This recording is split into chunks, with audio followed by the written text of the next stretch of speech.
Good evening. I'm very glad to spend some time with you this evening. How many of you have I not been with before? How many have never been with me before or been exposed to? Okay, and how many have had a little bit of experience at least with nonviolent communication?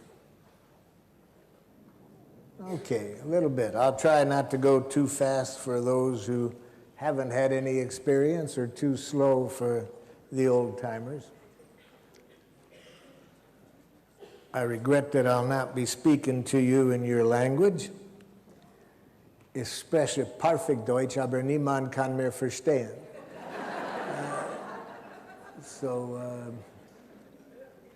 And though we only have a little time, I'd like to have this be interactive tonight, because I think people usually get a lot more out of trying it out as we go along.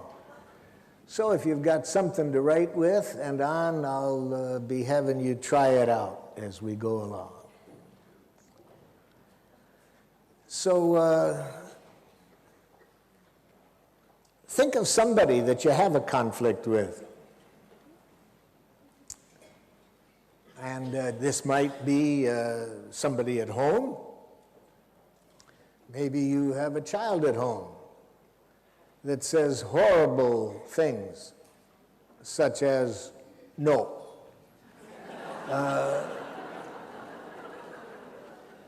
Or maybe you have somebody at work that's not producing as you would like.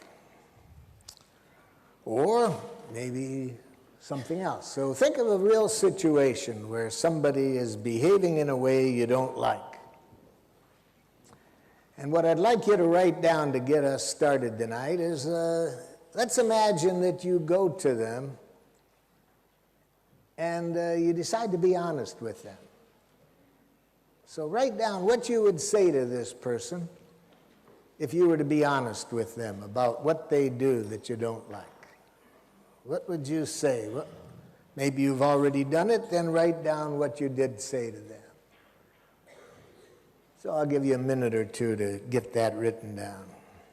What you would say to this person, to be honest.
Okay, now let's take a look at what you wrote. And if there's any language in what you wrote that the other person might hear as a criticism or blame or a psychological analysis that implies some pathology on their part, my prediction is that one of two things will happen. First, you will create more resistance than cooperation. And if the person agrees with your criticism and decides to change their behavior, you'll pay for it. Nonviolent communication is based on the premise that any words we use that imply evil or bad or wrongness on the other person's part is the kind of thinking that creates violence on our planet. So nonviolent communication shows us a way of being even more honest, but being honest from the heart. saying two things, basically: what's alive in you, how you are. And to do that very honestly, but without using any words that criticize, blame, judge. It's an honesty of the heart. And for that reason, I refer to it, for playful reasons, I call it giraffe language, because giraffes have the largest heart of any land animal.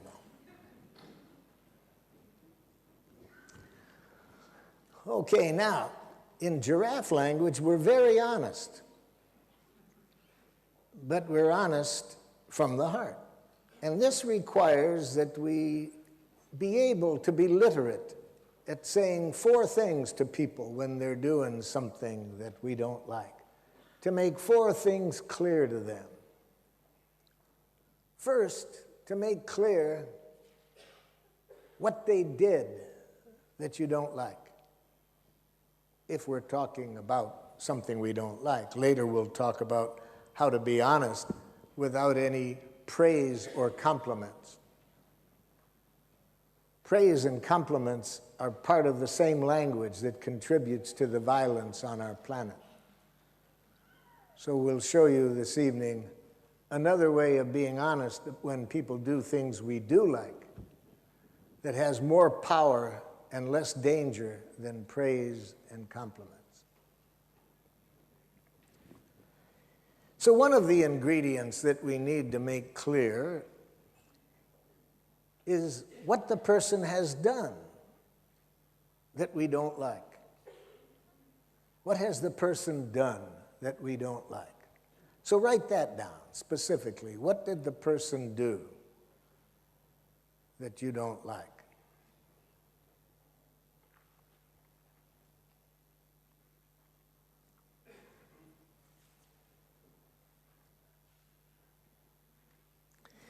Now, having asked thousands of people over the years that question, what does the other person do?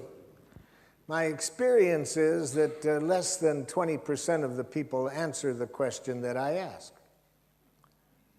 Instead of writing down what the person does, they mix in a diagnosis. Let me give you an example. I was working with some teachers in a school. They were having a conflict with their administrator, so I was asked by the school superintendent if I would help resolve the conflict between the staff and the administrator. So I met first with the staff, and I asked them that question I just asked you. I said, what's one thing that the administrator does that you don't like? And one of the teachers immediately says, he has a big mouth. Now, do you see the difference between the question I asked and the answer I got? I didn't say, what size mouth does he have?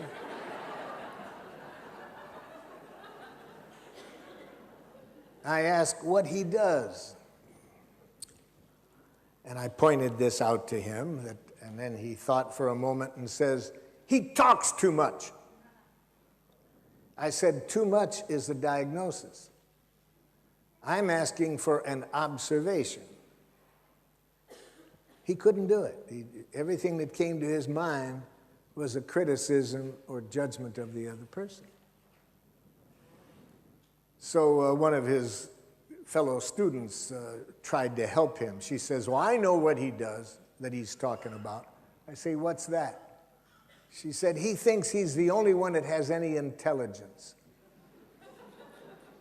No, I said, there's another diagnosis. Another woman tried to help her, and she said, he wants to be the center of attention all the time. No, that's a guess at what his needs are, but that doesn't tell me the answer to my question. Now, I wasn't surprised that they had trouble answering that, because Jadoo Krishnamurti, the Indian philosopher, says that the highest form of human intelligence is the ability to observe without evaluating.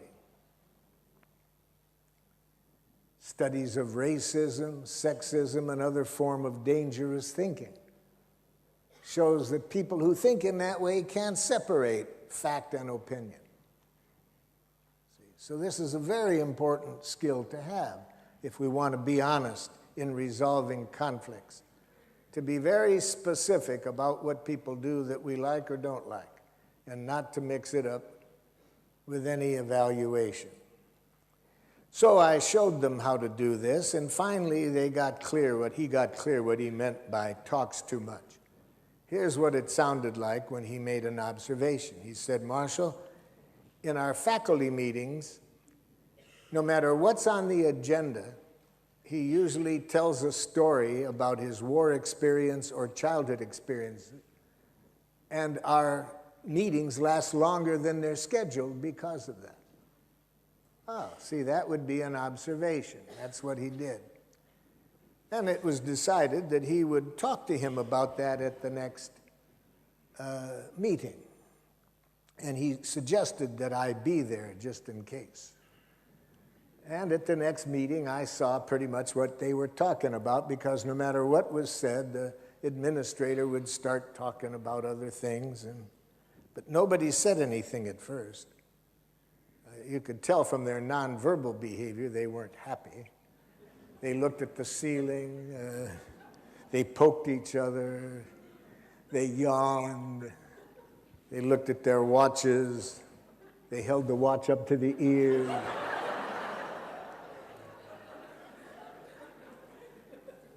So I said, "Excuse me, isn't somebody going to say something?" And the man who spoke up in our first meeting looked at the administrator and said, "Ed, you have a big mouth." So much for my teaching abilities. So take a look at what you wrote down and see if you answered that second question I asked you. Did you write down a clear observation? It's a very important part of nonviolent communication. Now, how do we evaluate that behavior in nonviolent communication? Well, I've already told you, we evaluate it without any language that implies wrongness. No criticism, no blame. The center of this evaluation is our needs, See, that's very important, because you see, all human beings have the same needs. So if we evaluate from the heart, from our needs, the other person sees another human being like himself or herself. We don't then divide people up into categories of good and evil, right and wrong. But we make very clear what need of ours wasn't met. I was asked to mediate between two tribes in northern Nigeria, a Christian tribe and a Muslim tribe. About 40% of the population in both tribes had been killed in the war that they had. Every Muslim house had been burned to the ground. So it took a colleague of mine quite a time to get the chiefs on both sides to come into a room and see if we couldn't resolve this without further violence.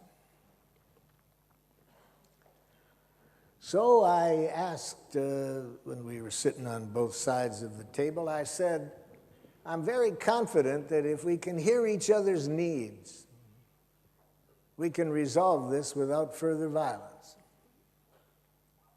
So whoever would like to start, I'd like you to just say what needs of yours are not being met in this conflict." The chief from the Christian tribe looked across the table and screamed, "You people are murderers!" Now, do you predict that made the other side more compassionate about his needs? See, how tragic that about 80% of the people I work with around the world, they have almost no vocabulary for their needs. But they're very good at telling other people what's wrong with them in a conflict situation.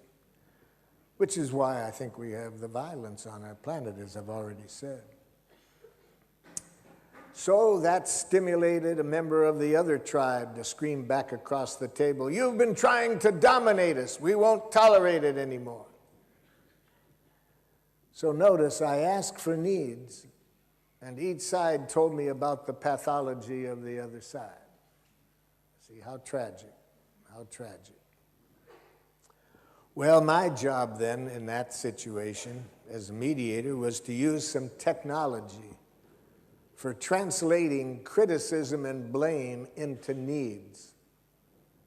You see, a premise of nonviolent communication is that all language that criticizes or blames is a tragic expression of an unmet need. A tragic expression of an unmet need. So when this chief screams murderer, he had a need that wasn't getting met. See? But he thinks that you have to tell people what's wrong with them to get them to change, when just the opposite is what often happens. What you see is what you get. If you see an employee as lazy because they're not getting things done as rapidly as you like, and they hear you using a word like lazy, don't expect them to enjoy doing the work. Or as I put in a little song I once wrote, tell me that you're disappointed if I say no to your advances, but calling me a frigid man won't increase your future chances. What you see is what you get. So here I ask both sides what their needs are, and now they're screaming diagnoses at each other. So my job was to use some technology that I'm going to show you how to use this evening. Giraffe ears.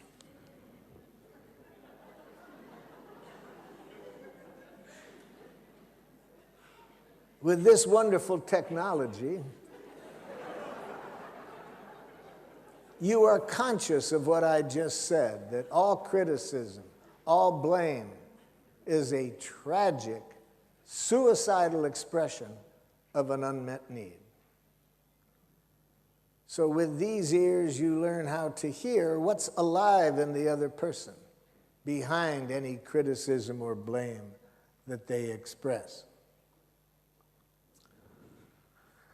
So I use the word wolf as a playful way of looking at the language of violence, you see. The language of violence I call wolf language. Wolves aren't violent, but I just like the word wolf. So when this chief screams, murderer, put the ears on, put these ears on. What need was he trying to express that wasn't getting met? Got any idea? Holler it out. What need do you think he wasn't getting met? Need for safety, see? She's got giraffe ears on. She doesn't hear the criticism. So I said to the chief, Chief, are you saying that your need for safety is not being met by how conflicts are being resolved? He said, that's right. Yes. Okay. Then I said to people on the other side, would somebody on this side of the table please tell me what the chief said his needs were that weren't getting met? See, in nonviolent communication, we never assume that message sent is message received. Because when people have been blaming or criticizing or judging each other, it's hard for them to see any truth, see this enemy image that they have. So when I said, would somebody on this side of the table please tell me what the chief said his needs are, one of the chiefs said, then why did you kill my son? I had been told before I went in things might be a little tense because there were 3 people in the room that knew that somebody was in the room who had killed a member of their family. So I had to do a little work with this person to kind of pull him by the ears to hear the other person's needs. Okay, so now I've got one side with my help of this wonderful technology expressing a need.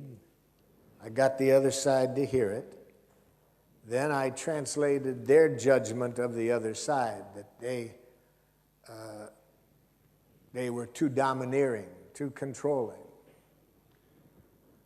And I turned that into a need, that they had a need for more involvement in decisions that were made, more respect for their ability to make choices.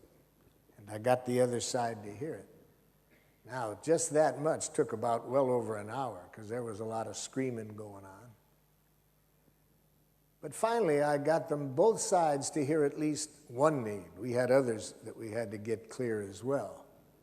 But at that moment, one of the chiefs that hadn't spoken said to me, "Marshal, if we know how to communicate this way, we don't have to kill each other."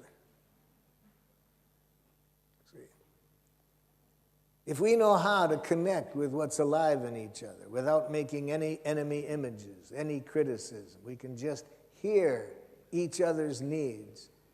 It's amazing how conflicts which seem impossible to resolve almost seem to resolve themselves.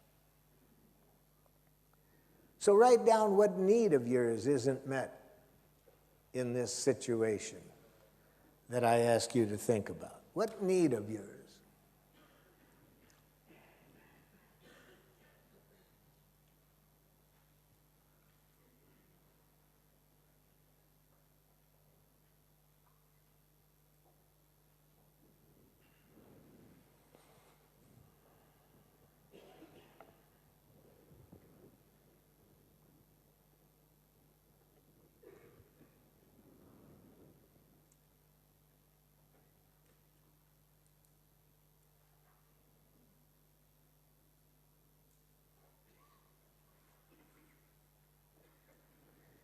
Now take a look at what you wrote down, and if what you wrote down expresses what you want the other person to do,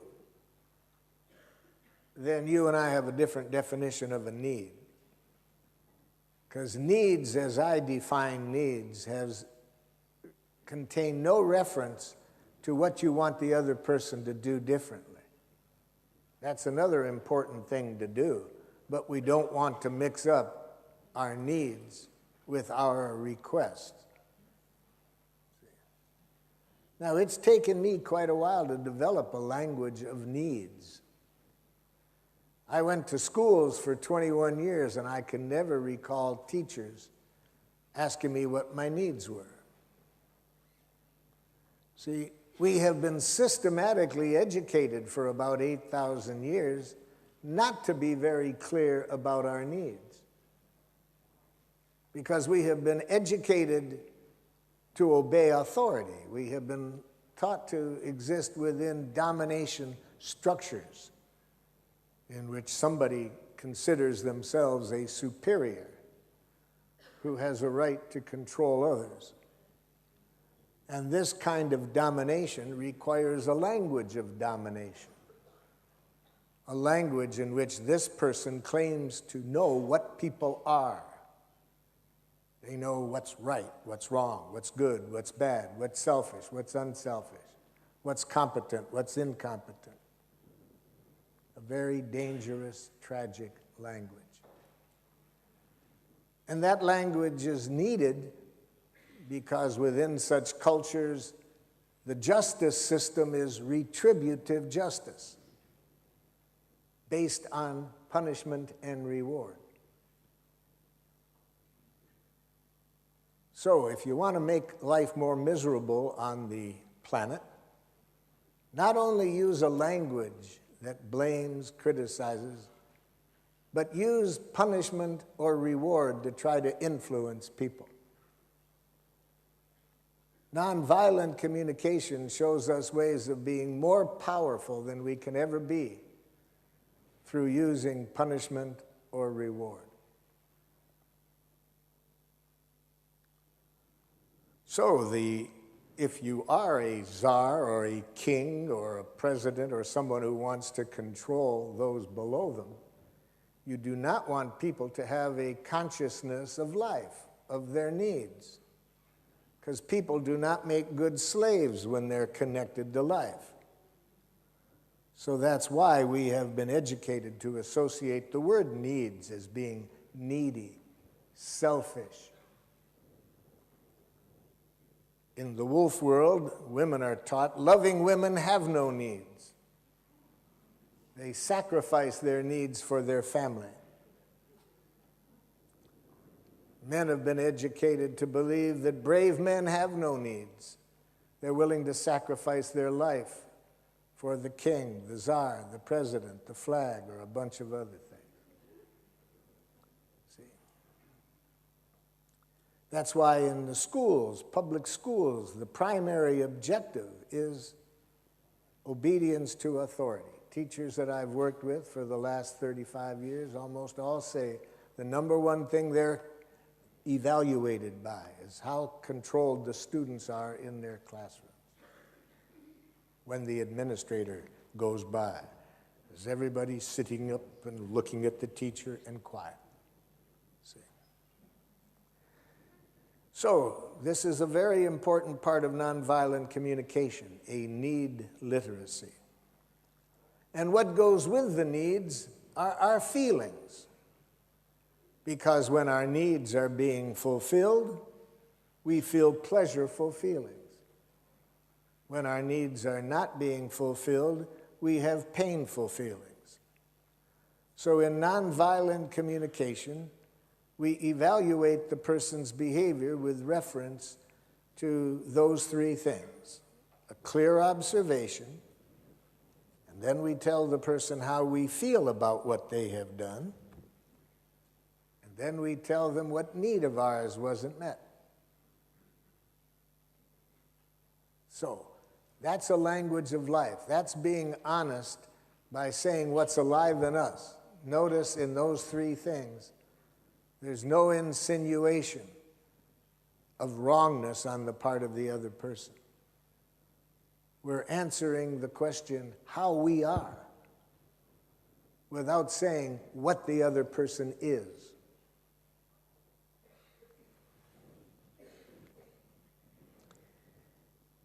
But we don't stop there. We have a very important fourth ingredient that we want to add to that.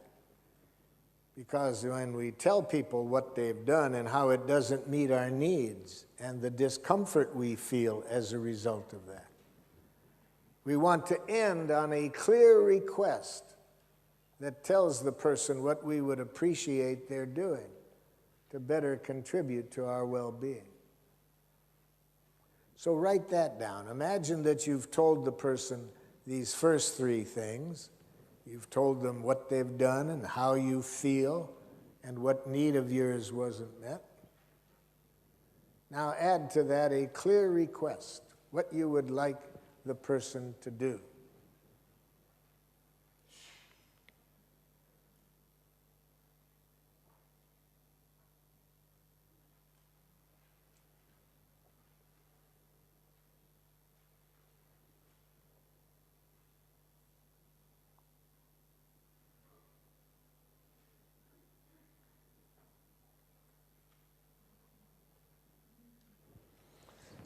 Now, the important thing here is to make sure that you tell them what you do want rather than what you want them to stop doing. See? So in nonviolent communication, we don't say, I want you to stop that. We say what we want them to start doing, what we want them to do instead. I was working with some teachers in a school. They were concerned with the number of broken windows that the students did.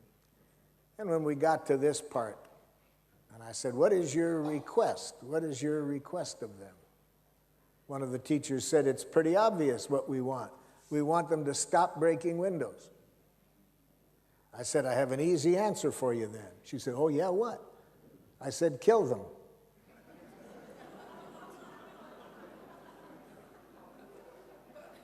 Recent research shows that dead students break no windows.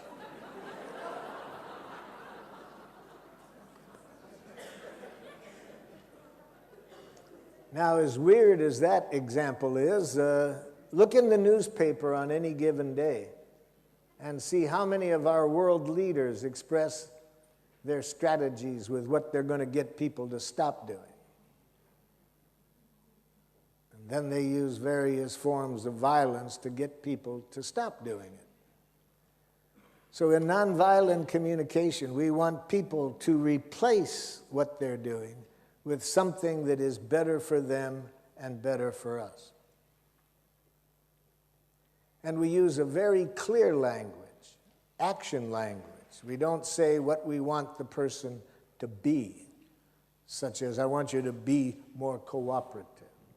It's too vague. We use very explicit, clear request in making requests.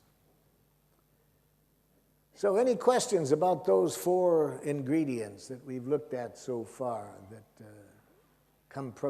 comprise honesty as defined in nonviolent communication?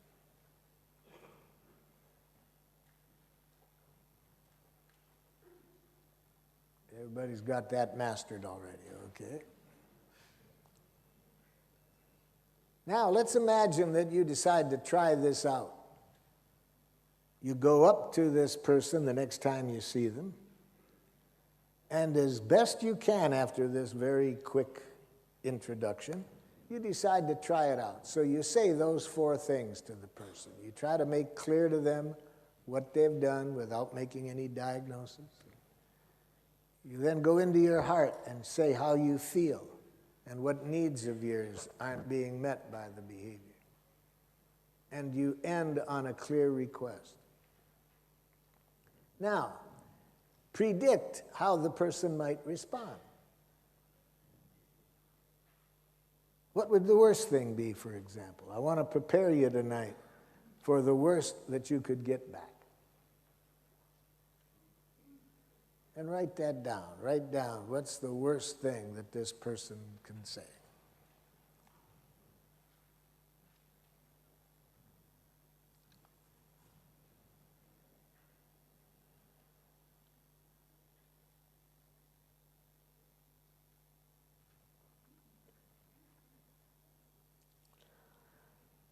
I didn't even have to say something in a refugee camp that I was at in the Middle East. I was working with about 80 people in this refugee camp, and when my interpreter introduced me and said that I was from the United States, I got a free diagnosis. One of the things I like about Wolf-speaking people, they're very generous with their diagnoses. If you're around a Wolf-speaking person, you never have to go to a psychiatrist to find out what's wrong with you. You'll always know. So all this person had to do was to hear my interpreter introduce me as from the United States. And one of the people jumped up and said, "Murderer!"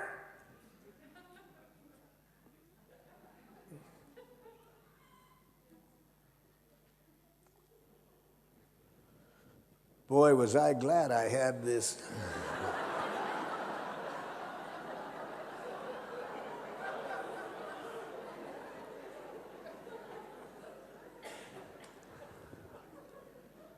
Because if I had had these ears, oh boy, I probably wouldn't be here tonight.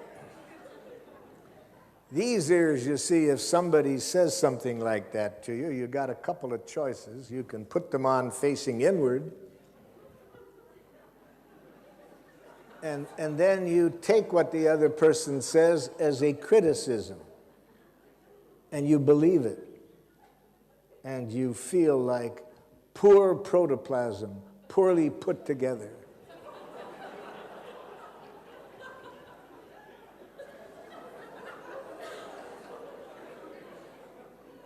More commonly known as depression, guilt, shame. Or if you put the ears on the other way, you get angry. And then I would have said, you have no right to say that about me. That isn't fair. Who are you to say what I'm a murderer? And some of us have been very well educated to wear these ears. We're ear-bedextrous. We can put these ears on both ways very fast, you see. So somebody can criticize us and we go, angry, guilty, depressed, angry, guilty, depressed, angry.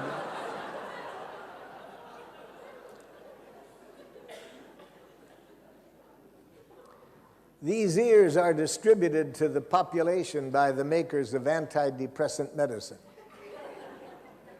and by arms manufacturers and divorce attorneys, you see. Because when people have these ears on, there's going to be a lot of depression, a lot of violence, a lot of relationships are going to get broken. So I was very glad that I had remembered to take my giraffe ears with me that night. And with these ears, I was able to hear him singing a beautiful song. See, with these ears on, all you can hear is a divine song being sung by the other person. So what did I hear when I put those ears on?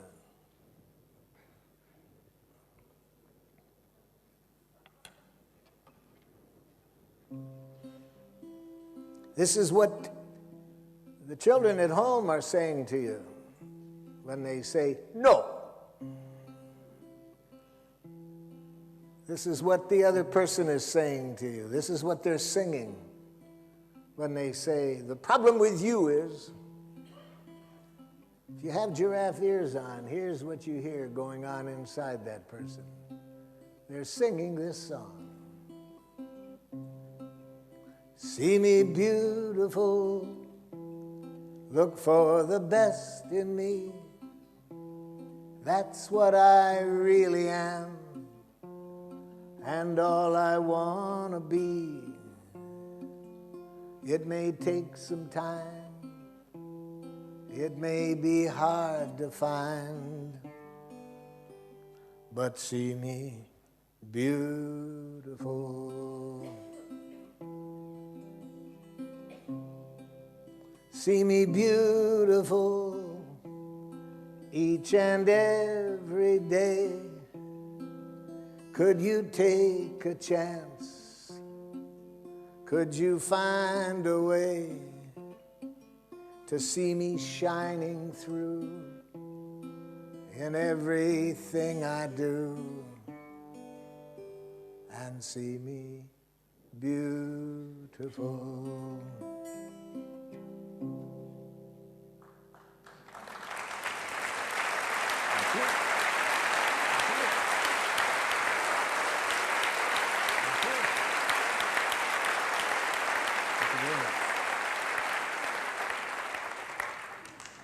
So what did I hear with these ears on?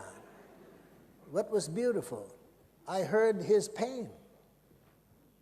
I saw his needs.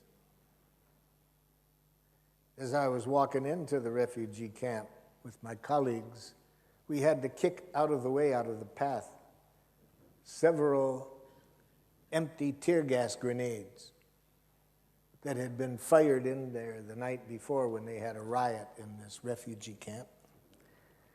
And on the side of it was written, "Made in USA." So it wasn't too hard to guess what he might be feeling, what his needs might be.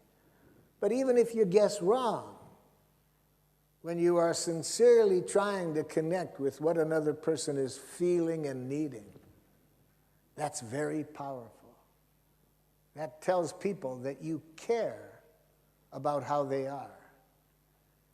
And when people trust that you care how they are, that's your objective, to connect at that level, not to win, not to punish. You have more power. So here's what I said to him when he screamed at me, "Murderer." I said, "Sir, are you furious because your need for support isn't being met by my country?" He was a little shocked to get somebody responding that way, because when people communicate that way, they usually expect the other person to either put the giraffe ears inward and get very apologetic, or to put them on this way and get into an argument. So he was shocked for a moment. And then he said, "You're darn right. We don't have housing. We don't have sewage. Why are you sending the weapons?" So, sir, you're saying that it is very painful when you have these basic needs that aren't getting met and you see weapons being sent. You're darn right. Do you know what it's like to live under these conditions? So, sir, you'd like some understanding for how painful it is to live in this way. About 40 minutes later, he invites me to a Ramadan dinner at his house. We now have a nonviolent communication school in that refugee camp. All the parents, all the teachers, all the students learn nonviolent communication. All because of this wonderful technology.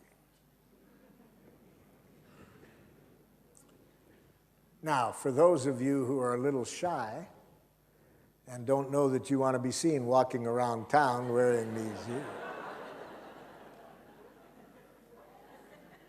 in our workshops, we show people how to put them on internally.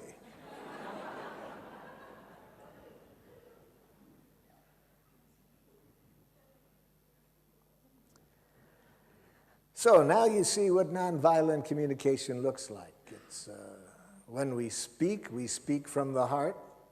We're very honest, but honest without blame and without demands, you see. We make clear requests, but never demands. Now, what's the difference between a request and a demand? See, they can sound the same, a request and a demand. Because some jackals, they make demands, but they express them in a very polite way, you see. So they will say to their child, "I would like very much that you go in and clean up your room."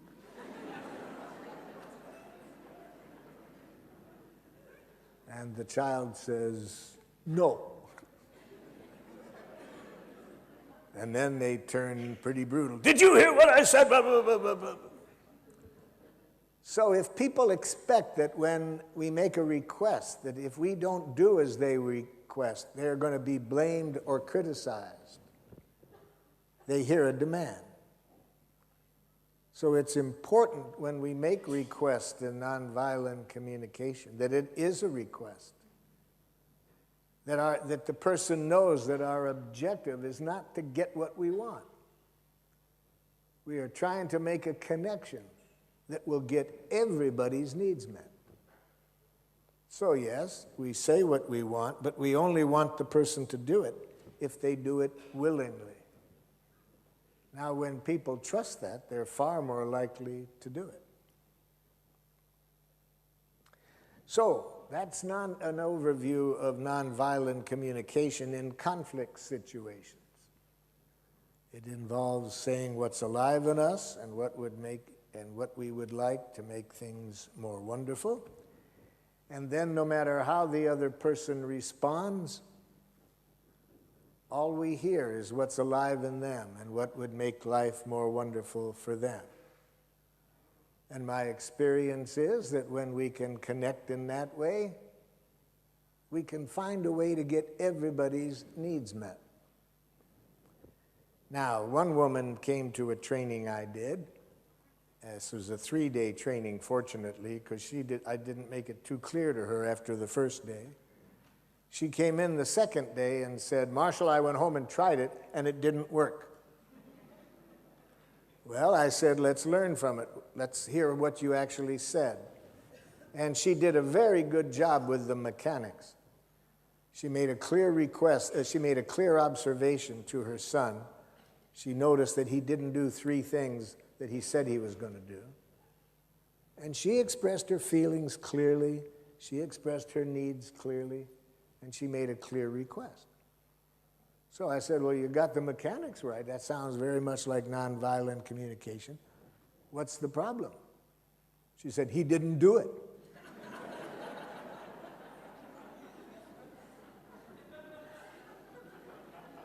I said, then what did you do? I told him he couldn't go through life being lazy and irresponsible. I said, I'm glad we've got 2 more days of this workshop because I can see that I have made the mechanics clear to you, but I haven't made clear what the purpose is. It sounds like you thought the purpose is to get what you want. Well, yeah. That's not the purpose of nonviolent communication, to get what you want. It's to create a connection that allows everybody's needs to get met. That's quite different. Where everybody does whatever they do willingly. That's the purpose, not just to get what you want. If your objective is to just get people to do what you want, don't learn nonviolent communication. Go to a dog obedience school and see how they train the dogs. You see.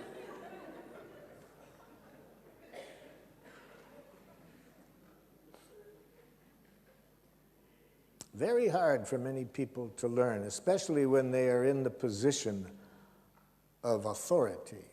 Parents, teachers, bosses.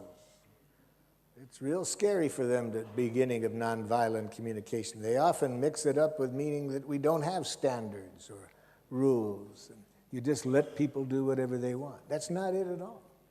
We'll have far more order, far more willing conformity to rules when people see how needs are met by these rules. And they see the rules enforced by the protective use of force, not punishment.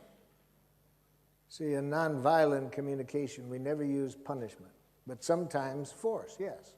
So in our training, we show people the difference between the protective use of force and the punitive use of force. So that's how we deal with conflict situations in nonviolent communication. But now let's see how we celebrate life in nonviolent communication.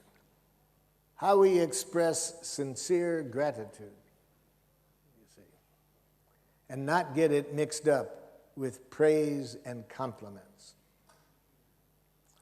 When I say to people, teachers, parents, managers in industry, I suggest, for example, the book Punished by Rewards by Elfie Kohn.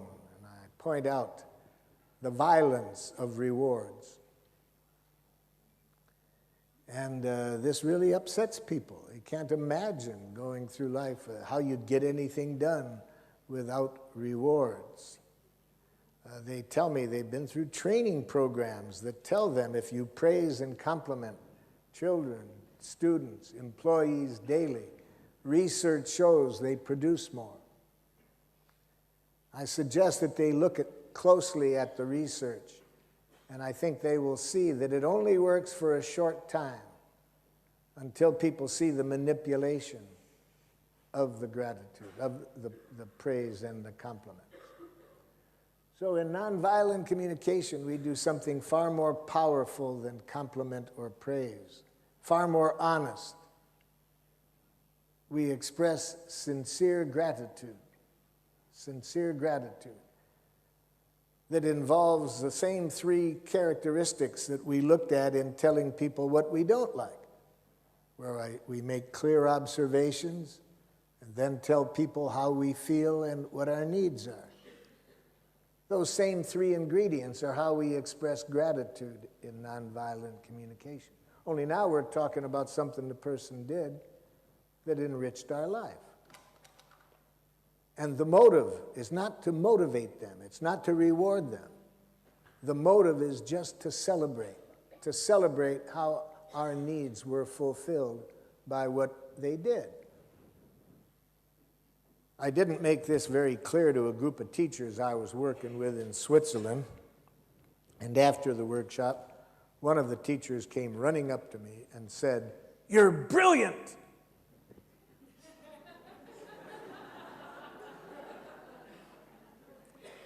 I said, "It doesn't help." She said, "Huh?" I said, "I have been called a lot of names in my life, some positive and some far from positive. And I can never recall learning anything of value by somebody telling me what I am. I doubt that anybody does. But I can see in your eyes that you'd like to express a gratitude." Yes. And I'd like to receive it, but telling me what I am doesn't give me what I need to really celebrate with you. Well, what do you need to hear?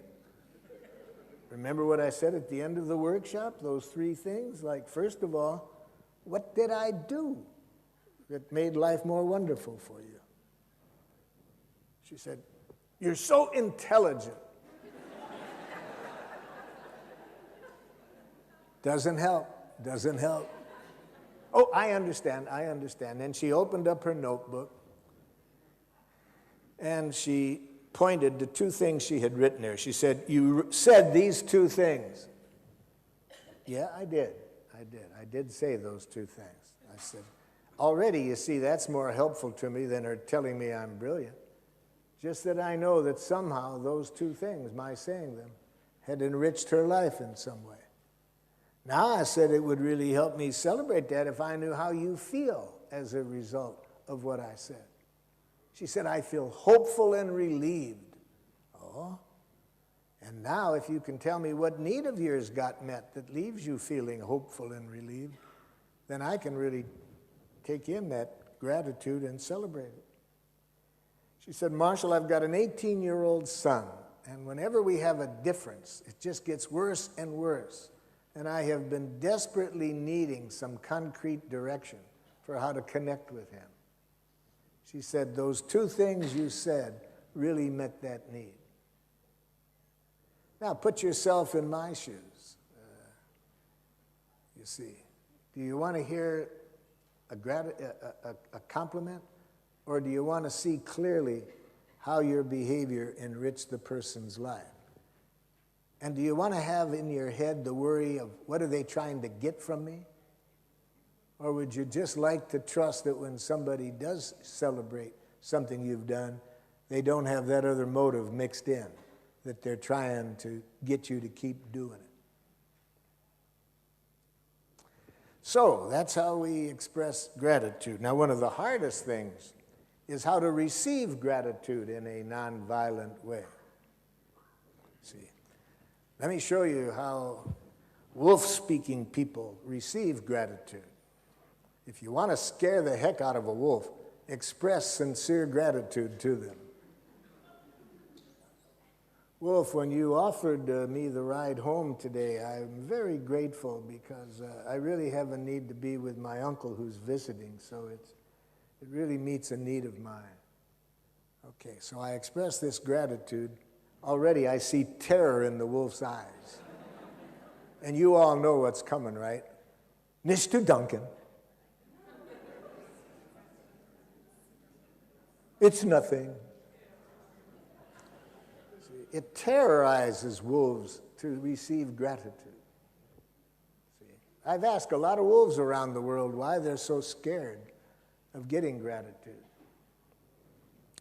And some of them say, "What's wrong with being humble?"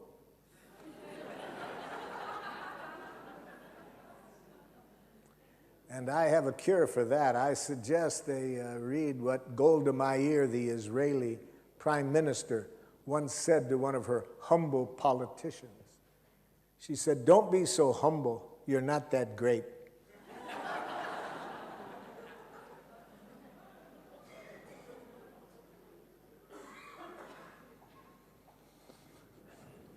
And so, how do we receive gratitude in nonviolent communication? With empathy, the same empathy with which we receive people's pain. We see what's in their heart. We see what we've done, how they feel, what needs were met. So we put all these three things together, and that is what nonviolent communication is all about. It's a language of life, you see. It helps us to stay connected with life, moment by moment. See? But it's hard to do. It's hard to take in this gratitude if you have been educated in a wolf way. See, as they say in the Course in Miracles, it's our light, not our darkness, that scares us the most. So we're not used to really seeing the power that we have as human beings to enrich life. We're not educated to see that we have this divine energy, that we have power to enrich people's lives, and that there's nothing that we like better than doing that. But to do that requires this liberation from this language we have been taught, this liberation from tactics of coercion, punishment, reward, guilt induction. We didn't talk much about guilt induction. I assume you all know how to do it, right? But just in case you haven't been taught how to use guilt in a violent way, let me show you how to do it.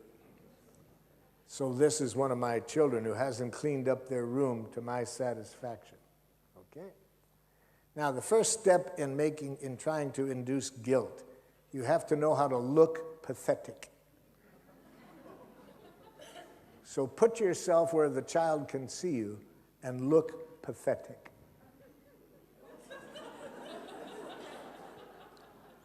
What's the matter, Dad? Nothing. Come on, Dad, what's the matter? It hurts me when you don't clean up your room. Now you'll have 18 years of daily fights about the room when you use feelings that way. See, in nonviolent communication, we never blame others for our feelings. We say what they've done, but we connect our feelings to our needs. We don't blame other people for them. So we don't use blame induction. We don't use guilt, shame, none of that. What we do is we trust life. We trust that if we stay connected to life, everybody's needs can get met. So in a sense, it helps to think of nonviolent communication as a dance of life, where we connect with the life in the other connects with the life in us. Mit dem Leben tanzen, wie die Blätter mit der Sonne, wie die Pflanzen mit dem Regen, wie die Vogel mit dem Korn. Mit dem Leben tanzen, wieder und wieder, auf vielerlei Weisen. Wir haben Angst zu geben, wir haben Angst zu leben, wieder und wieder. Lasst uns feiern die Freude am Leben, in jedem Atemzug, in jedem Augenblick. Lasst uns feiern,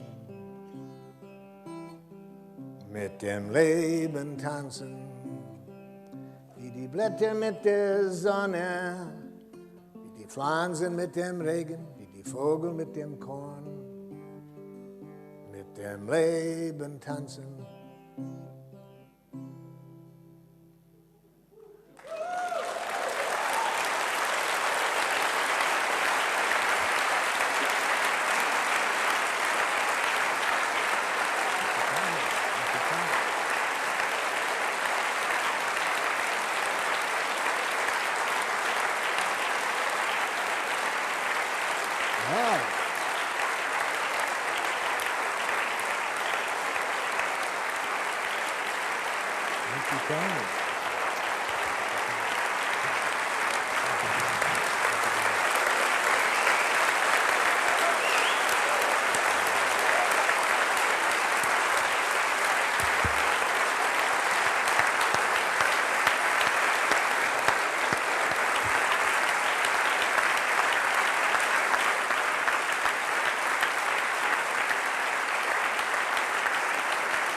I'm excited. I'm excited. My high German is getting better. I did that once in Schweizerdeutsch in Zurich, and a woman asked me afterwards, what language was that?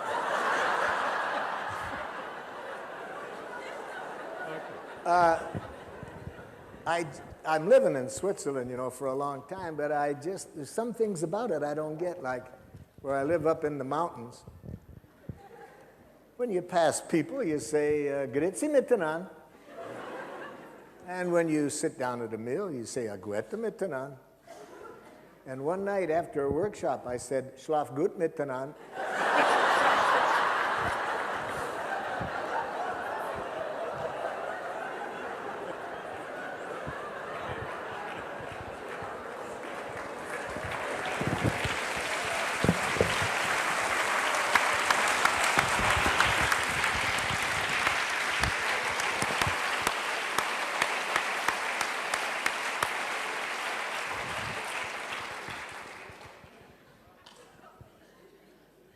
Es ist gar nicht leicht, jetzt was zu sagen, weil es meistens ja nicht hilft.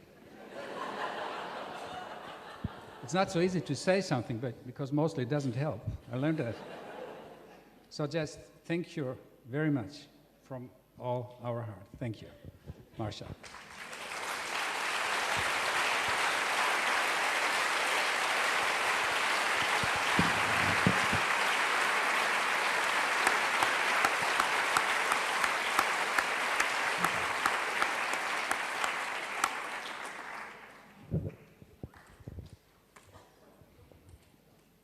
Vielen Dank für heute und einen schönen Abend und eine gute, ertragreiche Nacht. Noch eine.